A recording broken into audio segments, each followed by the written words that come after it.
Good morning students. આપણે S7 ની exam આપી ગયા છે અને MCQ પણ જોઈ ગયા છે. હવે આપણે જોઈએ પેપર. ઓકે, તો જુઓ, કુલ 50 માર્ક્સનું આ પેપર છે અને તમારો રોલ નંબર લખવાનો છે અને નામ લખવાનું છે અને સાઈડ પર મમ્મીની સહી કરાવવાની છે કાં તો ડેડીની. ઓકે, તો જુઓ, આ પ્રશ્ન એક 10 માર્ક્સનો છે કે નીચેના ચિત્ર ઓળખી પહેલો મૂળાક્ષર તમારે લખવાનો છે. વિદ્યાર્થી મિત્રો, જુઓ, આ ચિત્ર શેનું છે? ખાલી જગ્યા ર મો શ. તો અહીંયા કયો? ક ખ ગ ગ ચ છ જ ઝ ત ઠ ડ ઢ અણ ત થ દ સુધી આપણે શીખી ગયા છે. તો તેમાંથી કયો મૂળાક્ષર આવે એ તમારે લખવાનો રહેશે. સેકન્ડ નંબર, આપણા ઘરમાં છે ને એ વસ્તુ, એમાં આપણે કપડાં મૂકીએ છીએ, તો ખાલી જગ્યા બાટ, તો તેમાં શું કયો શબ્દ આવશે તે તમારે લખવાનું રહેશે. એવી જ રીતના થર્ડ નંબર, જુઓ, પાણી પડતું છે એને ખાલી જગ્યા રણું શું કહેવાશે? તો તમારે કયો મૂળાક્ષર લખવાની ડિસાઇડ કરવાનો રહેશે. વિદ્યાર્થી મિત્રો, આ બધું જ આપણે શીખી ગયા છે. ઓકે, જુઓ, આ મસ્ત મજાની મીઠી મીઠી શું છે? ખાલી જગ્યા લેબી, તો કયો મૂળાક્ષર આવશે તે લખવાનું રહેશે. પાંચમામાં જુઓ, એક પર બુક્સ મૂકી છે, એ શું કહેવાય? એને ખાલી જગ્યા ગલો, તો તમારે એ મૂળાક્ષર લખવાનો રહેશે. પછી આપણી આ ફિંગર છે ને, એની છેલ્લી ફિંગરને ગુજરાતીમાં શું કહેવાય? ખાલી જગ્યા ચલી, તો તમારે લખવાનું રહેશે. બરાબર, અહીંયા ચકલી નહીં લખતા, ખાલી જગ્યા ચલી છે.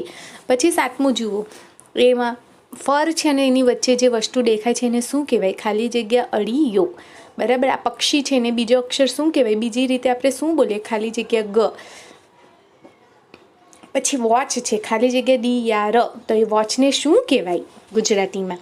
પછી 10મું જુઓ, આપણે રમીએ છીએ, ખાલી જગ્યા ડો, એટલે શું કહેવાય? તે તમારે પહેલો મૂળાક્ષર લખવાનો રહેશે. વિદ્યાર્થી મિત્રો, 10 ચિત્ર આપ્યા છે, 10 ખાલી જગ્યા આપી છે, એ 10 માર્ક્સનું રહેશે. ઓકે, એકના 1 માર્ક્સ રહેશે. ઓકે, હવે આગળ પ્રશ્ન 2 જોઈએ. ચિત્ર જોઈને મૂળાક્ષર સાથે જોડવાનું છે. જુઓ, પહેલાં ઠળનું ચિત્ર છે, છત્રી છે, ખડીયો છે, દફતર છે, ઘડો છે, પછી ગધેડો છે, ડબ્બો છે, કમળ છે, તરબૂચ છે અને ટપાલી છે. એનો પહેલો જે મૂળાક્ષર આવે તેની સાથે તમારે જોડવાનું છે. એ પણ 10 માર્ક્સનો ક્વેશ્ચન છે. 10 આપ્યા છે, જોડવાનું છે અને તમારે 10 માર્ક્સ મેળવવાના રહેશે.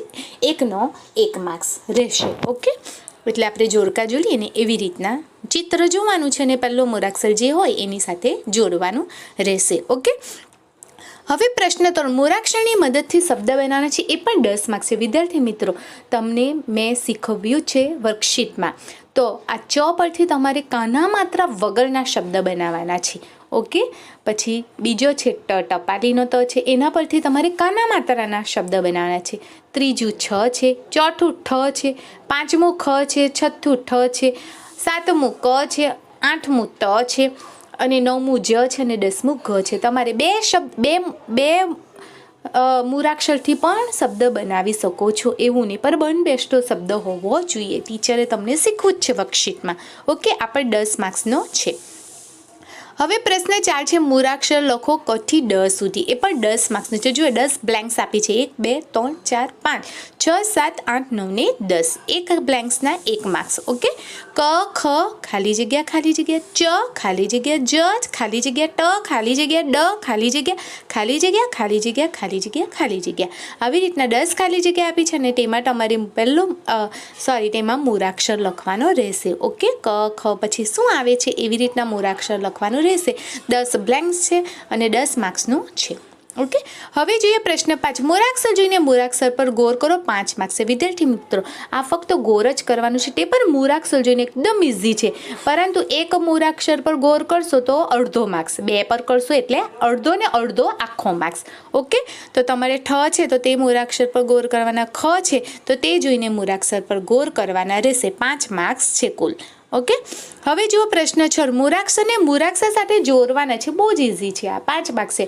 ગ ને ગ સાથે જોડવાનો, ઠ ને ઠ સાથે જોડવાનો, ઝ ને ઝ સાથે જોડવાનો, અણ ને અણ સાથે જોડવાનો અને ચ ને ચ સાથે જોડવાનો. વિદ્યાર્થી મિત્રો, આવી જ રીતના કુલ 50 માર્ક્સનું આ ક્વેશ્ચન પેપર રહેશે. તમારે પ્રિન્ટ કરાવવાની છે અને એમાં કરવાનું છે અને તમારે રોલ નંબર સરસ મજાનો મોટા અક્ષરે લખવાનું છે. સાઈડ પર નીચે લખવાનું રહેશે. First A B C D જે પણ તમે એમાં હો, ડિવિઝનમાં હો તે પ્રમાણે. ઓકે, મમ્મીની સહી પણ કરાવવાની રહેશે. ઓકે વિદ્યાર્થી મિત્રો, all the best, good bye, take care, stay home, stay safe.